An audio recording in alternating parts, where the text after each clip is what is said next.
According to reports, the top advisors, Trump's so-called inner circle of cabinet members and people supporting him within the White House, have been both disgusted and appalled at his recent statements in the last week about the events that took place in Charlottesville and his complete inability to condemn neo-Nazis outright, and instead doubling down on his stupid talk that both sides are to blame. Reports say that those people in the White House are absolutely disgusted by this.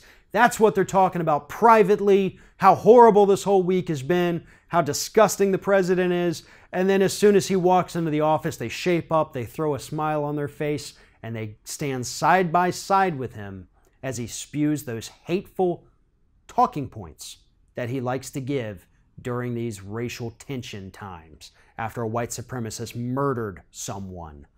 Both sides. Now, again, privately, they hate it.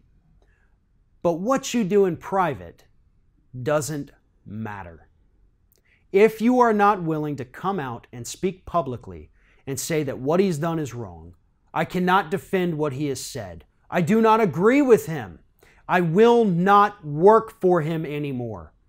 If you don't do one of those things, then you are complicit in this. You are an accomplice.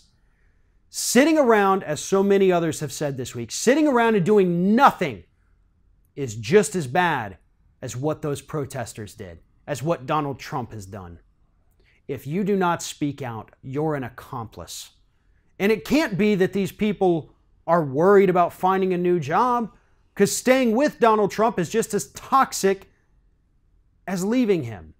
We have law firms in this country who have refused to represent Donald Trump in the Russia investigation because they're afraid of what being associated to that president would mean for recruiting for their law firm. CEOs abandoned the president this week because they understand that being associated with him is like holding a parade for cancer.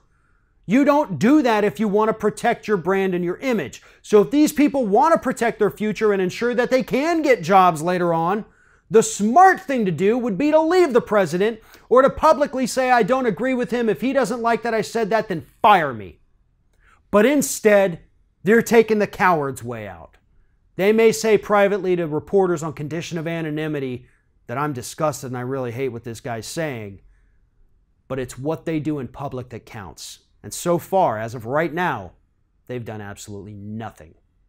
If you're thinking about subscribing to our channel, I strongly encourage you to do that. But if you're not thinking about subscribing, I would encourage you to start thinking about it, and then once you're thinking about it, actually go and do it. You can see the subscribe button right there on the screen, or if you're watching on a different platform, go to youtube.com/theringofFire.